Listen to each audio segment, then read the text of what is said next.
Welcome to Snooze with Sam. Ambient sleep stories, meditations, and ASMR from Scotland. If these stories help you, I'd love if you considered becoming a patron. You will be credited in every story and could access member-only benefits such as early access and patron-only stories. You can find the link in the description.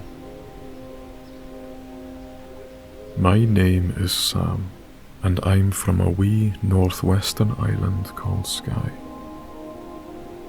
Like so many of you, I can find sleep difficult due to a number of reasons. So throughout my lifetime, I've developed a passion for helping people connect with and improve their well-being in every sense. The subconscious mind is a complex place. I understand the detrimental states we can arrive at, and how precious sleep can become as a result. These stories have been created with this at their heart.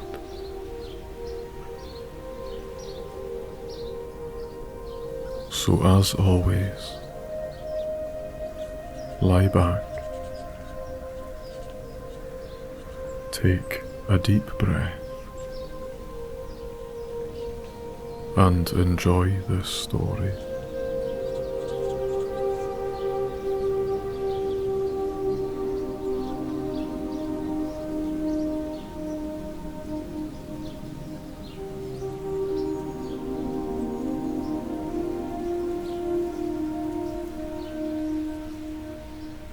This story is called The Woodland Cabin.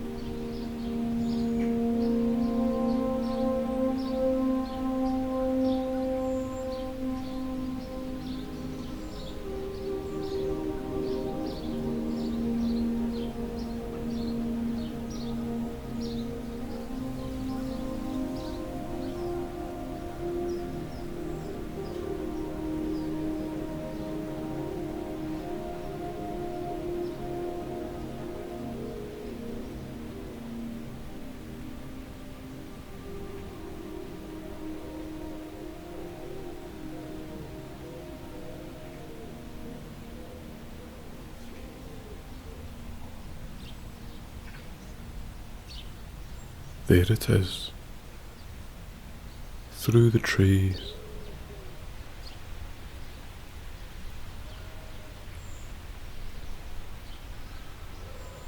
A little glimpse of warm wood colour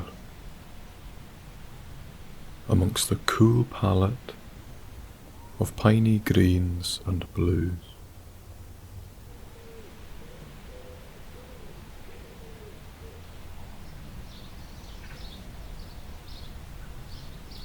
It's been a long drive, but a beautiful one.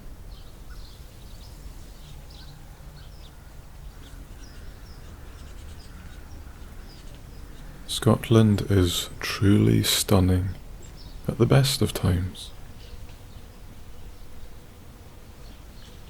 But in the run-up to winter, everything glows.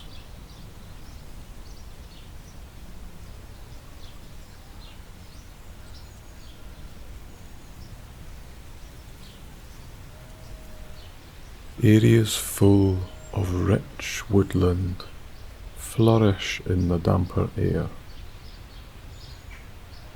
breathing and blossoming.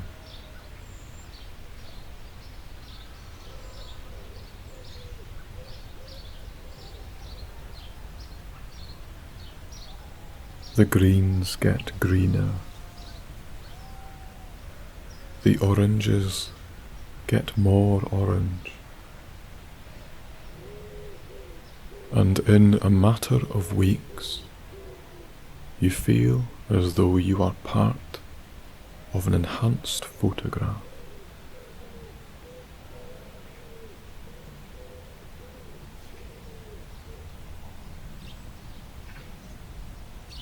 plummeting northbound into deep, dark, cairngorm forestry.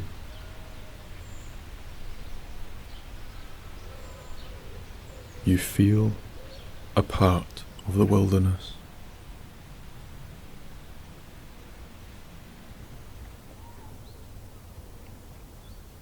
Just one of many abundant wild animals calling this place home.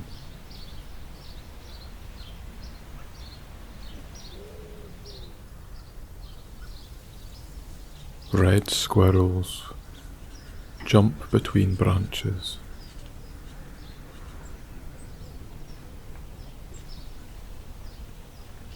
Little roe deer graze silently on the forest floor.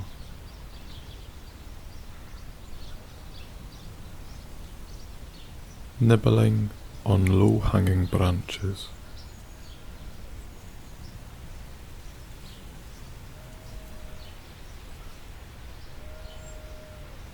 Squawking herons and buzzards nest in the treetops, fussing over misplaced twigs as they settle down for the night.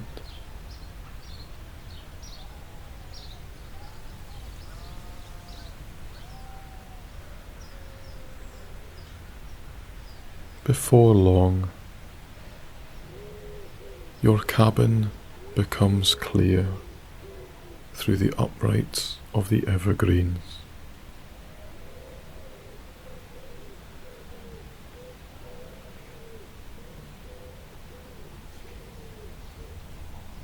It must be more than half an hour from the main road that you've been driving.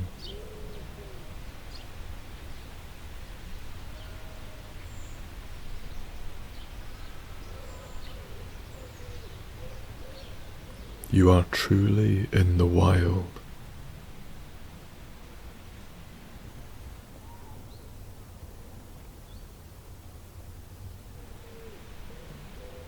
There's little light, really.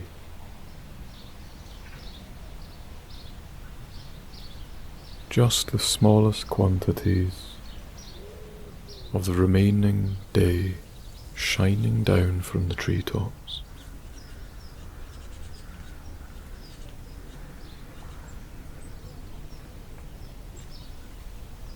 But that's more than enough.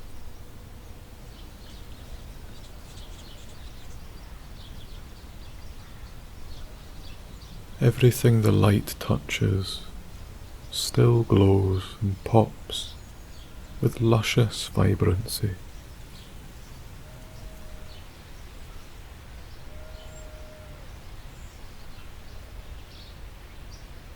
The wee burnt orange pine cones hang on for dear life in the fall.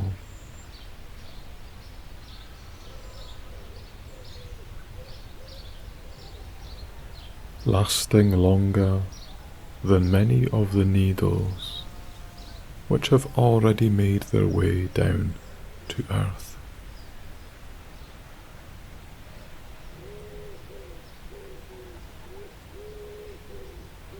In some places, you estimate this carpet of needles to be a good few inches thick.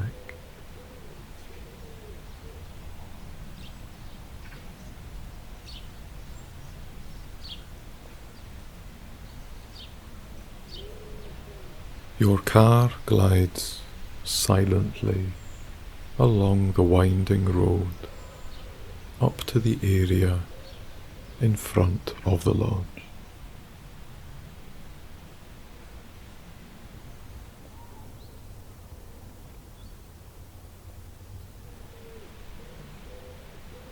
It's not a smooth road. A dirt track full of lumps and bumps.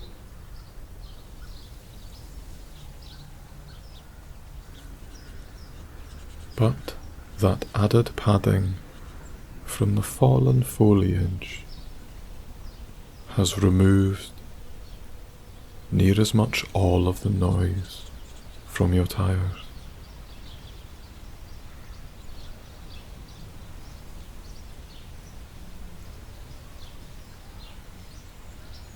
It feels appropriate in a place where there's no sounds other than nature existing itself.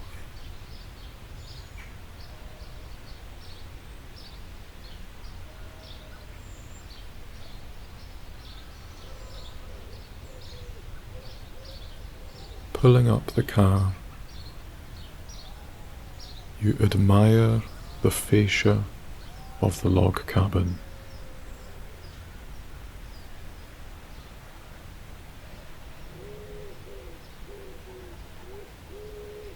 Rather welcomingly,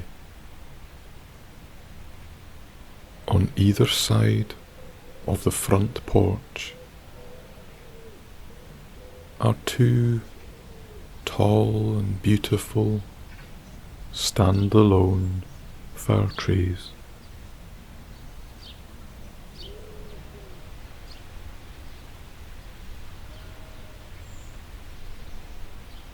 They are enormous, rising a fair bit higher than the majority in the area.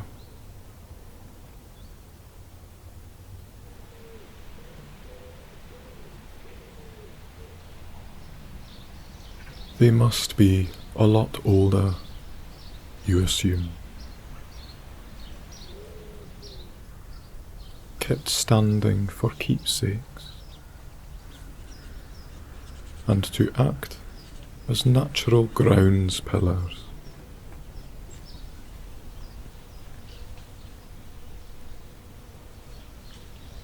A deliberate decision, no doubt, when the cabin was built.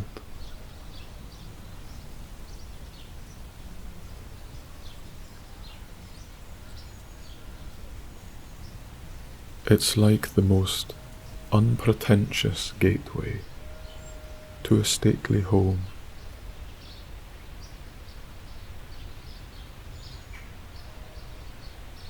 But stately in a modest way, rather than sheer opulence.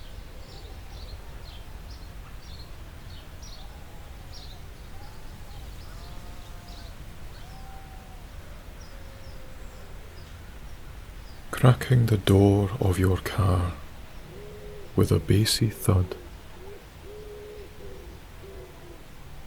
the atmosphere changes almost immediately.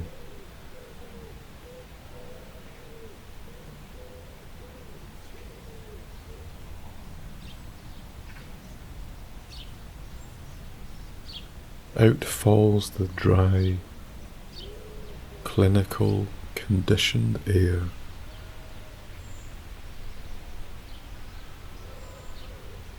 And in its place floods something of such nourishing purity. You nearly gasp as it smothers you.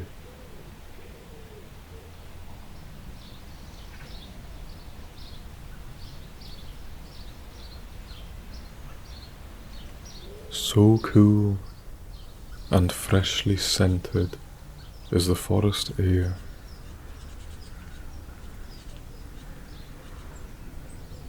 Your sense of invigoration is unbelievable.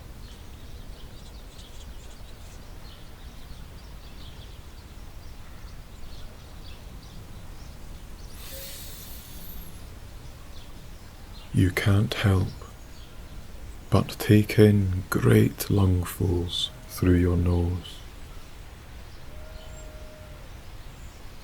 sensing and savouring each molecule of aroma.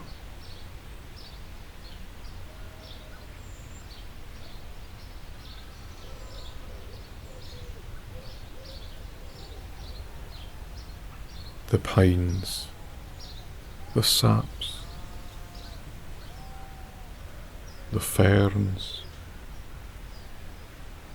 the earth. It all smells so good. You could almost eat it.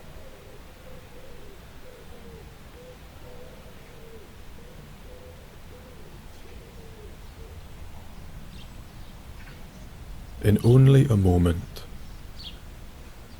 you feel twice as alert and awake as you had previously.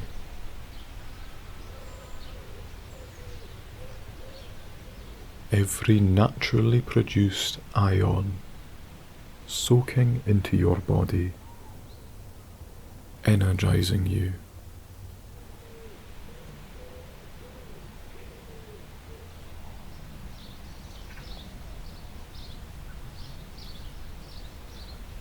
That's a good description for what it feels like.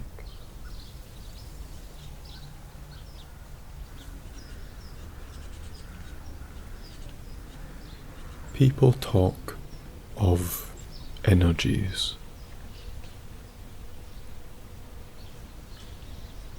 And in a place like this, they are tangible.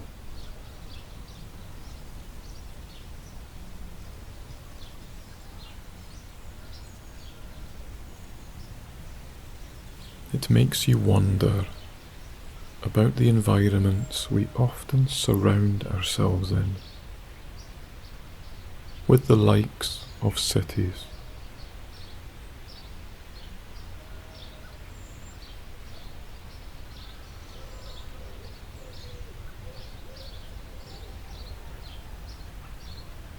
If the remote air of woodland makes you feel this good,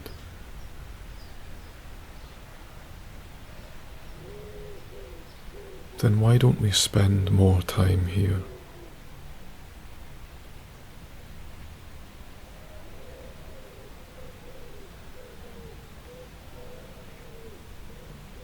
Regardless, you are here now, and that's all your attention is on.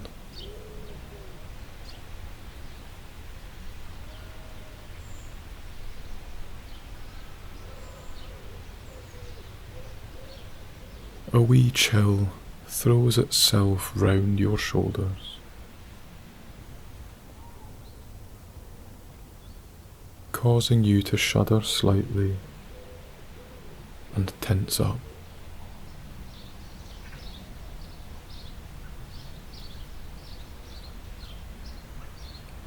Time to go inside, you think?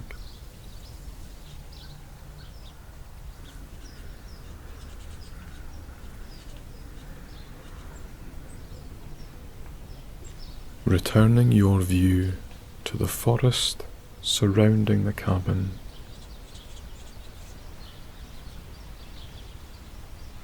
you regard the fading light in the gaps between the tall trees.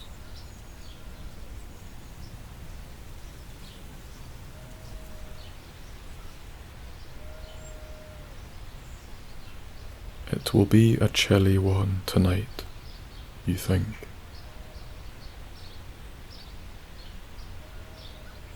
The damp air will exaggerate that.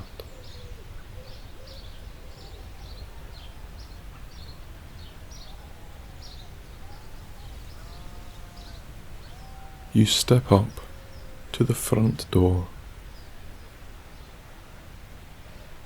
The old iron handle, cool to the touch,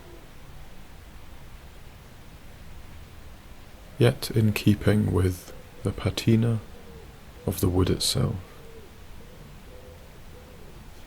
which must be a few decades old by now.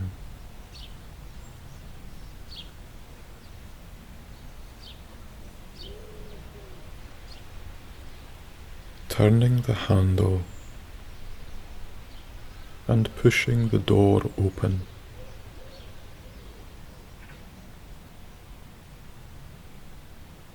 inside the cabin is dark despite the open curtains.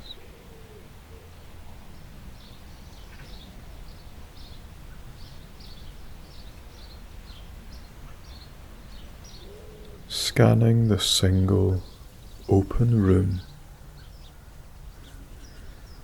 you look for a candle and a box of matches.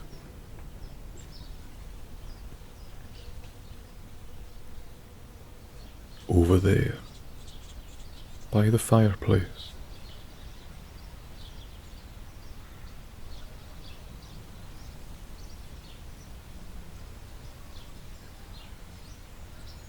Carefully, so as not to stub your toes on anything rugged, bulky and highlandy, like axes or claymores or like boxes of kilts. You tiptoe across the floor and stretch for the matches.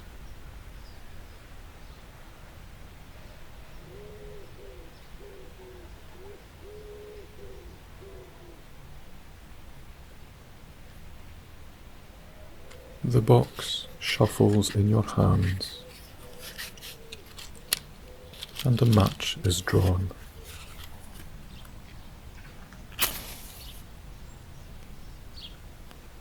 Striking it up,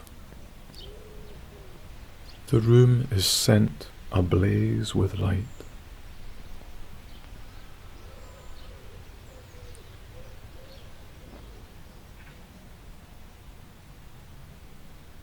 You cover the match with a spare hand and hold it to the candle, letting the wick take up the heat of the match.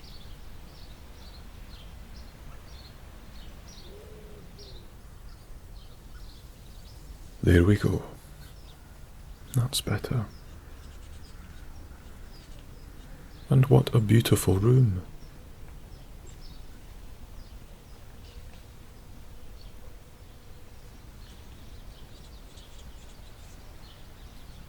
In the corner lies a large freestanding stove, flat-topped, with a hot plate fit for a kettle.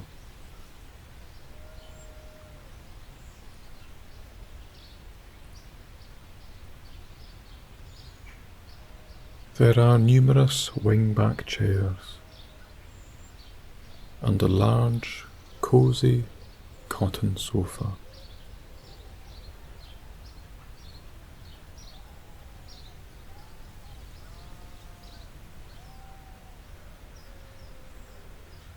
In place of a coffee table sits a large pine round, cut from what must have been an absolutely huge tree.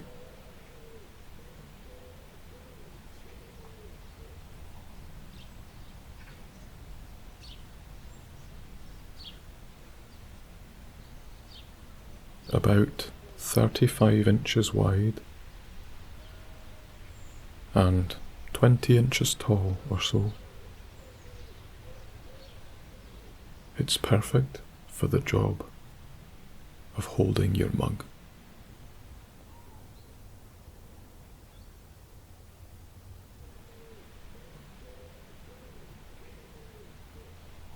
On the far side of the room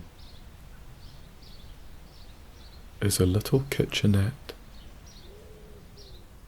trimmed with simple cream tiles around a porcelain basin and wooden worktop.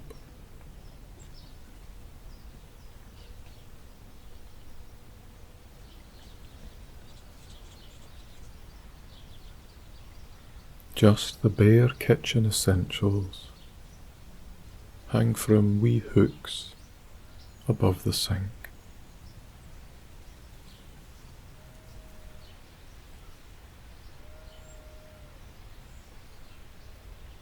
Underfoot, bare pinewood floorboards,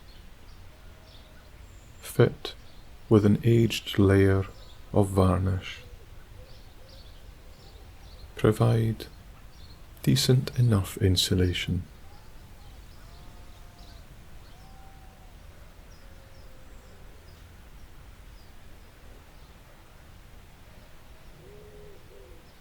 And the walls are similarly trimmed,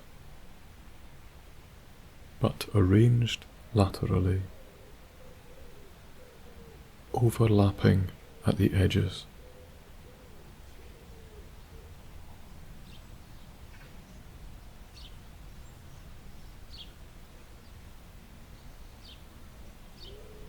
Large stained beams run from wall to wall,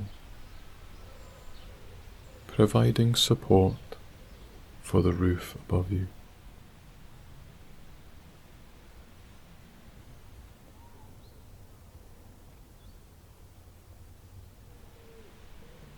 Funnily enough, the log cabin is made entirely from logs. Fancy that.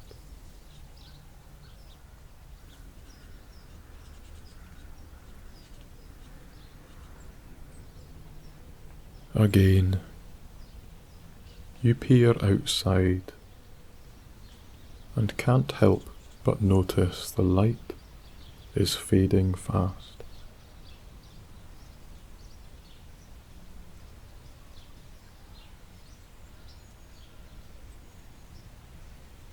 Beside the fireplace sits a wicker basket of dried logs, complete with some old newspaper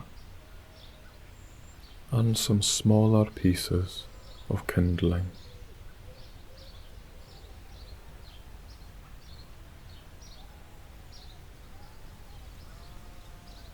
Best to light a fire, just to take the edge off the cold.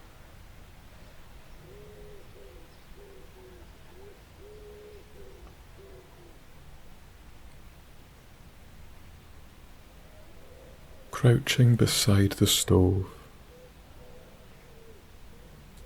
you scrunch up some paper and place it in the base of the pit.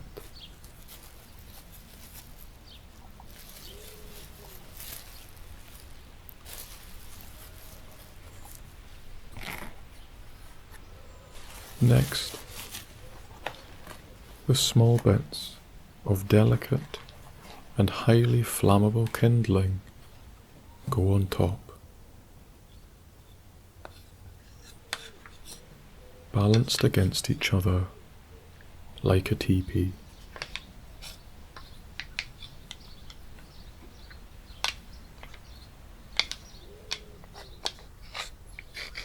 Then you fumble for a good-looking log.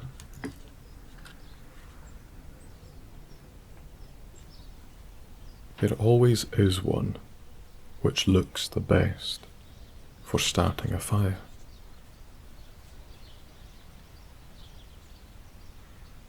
It's pretty much scientific fact.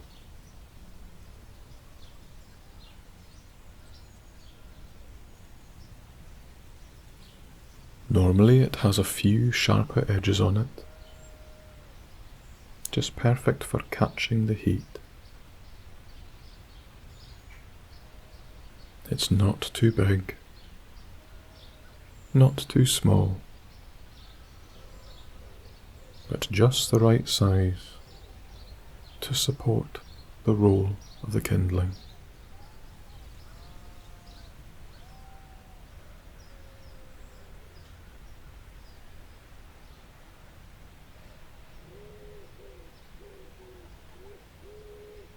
Log picked and satisfied. The box of matches is shuffled with again, and you strike another,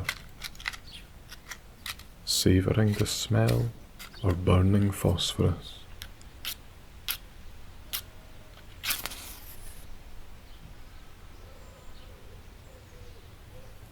It really is an evocative smell, isn't it?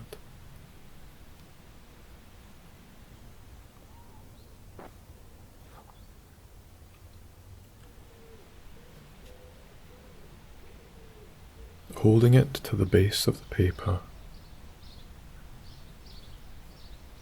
the flames catch quickly, and the chain reaction takes hold.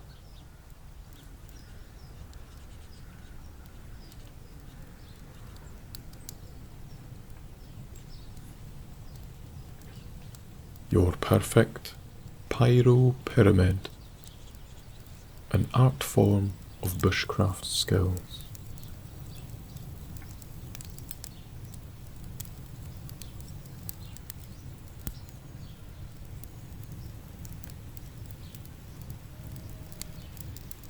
When the larger log starts crackling,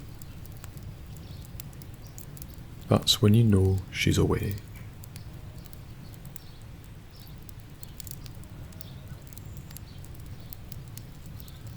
You can leave her for a few minutes to look after herself.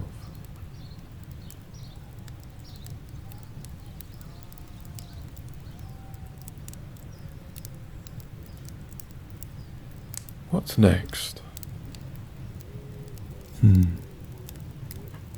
A cup of tea, perhaps? Kettle? Yes. Over there on the worktop.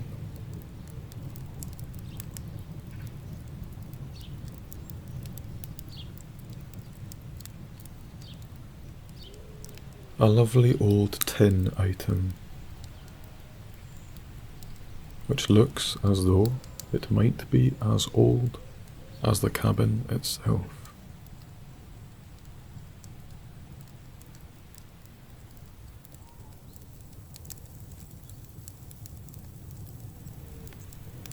Earlier in the day,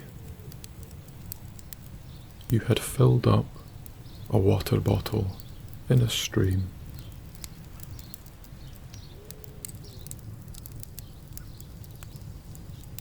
And so you fetched it from your bag and decanted some into the kettle.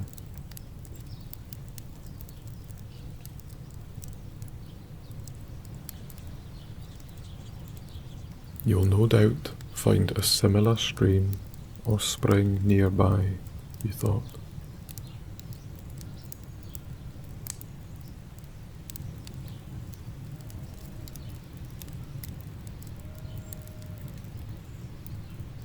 Popping the kettle onto the stove hot plate, you pick one of the wing-back armchairs to cozy into for a while.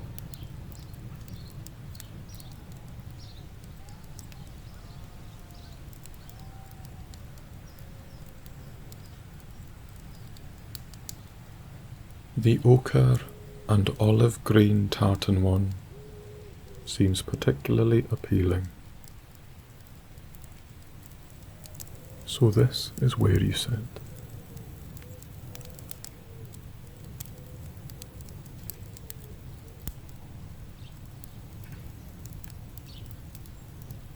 On the arm of the chair is a fleece blanket,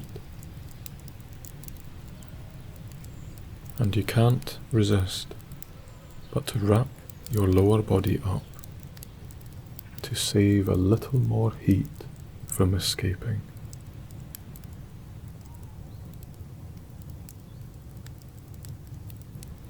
That is much better.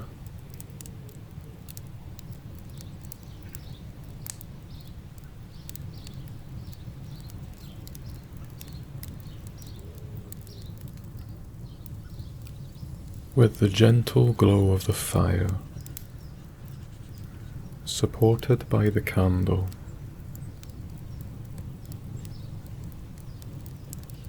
temperature inside the cabin increases satisfyingly quickly.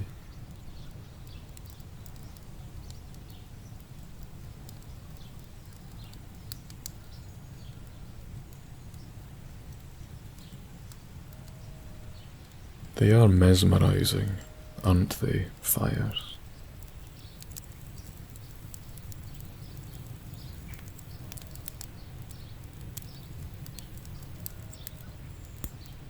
When focusing on them, all else seems to melt away.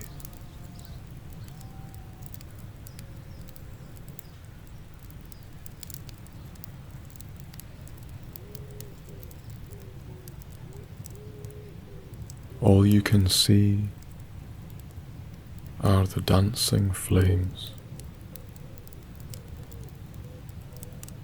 Brief moments of iridescent ballet shooting skywards, only to almost instantly vanish.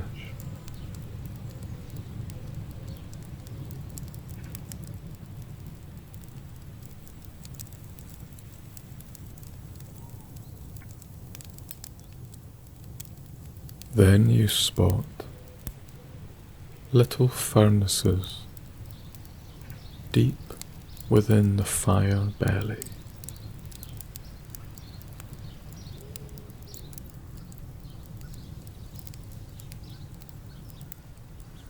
Hollow pockets in between blazing logs.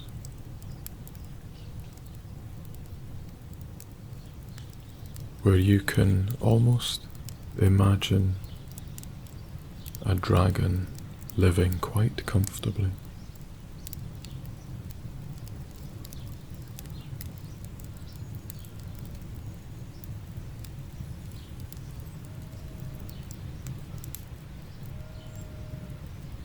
It's so sleepy with that heat on your face.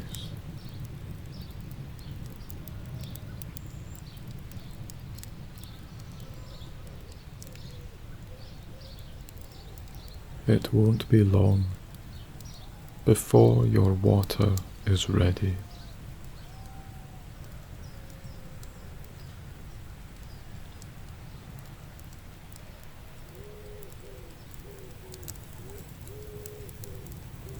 Should you fall asleep,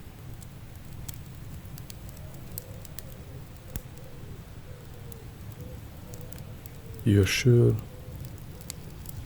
it will wait a little longer.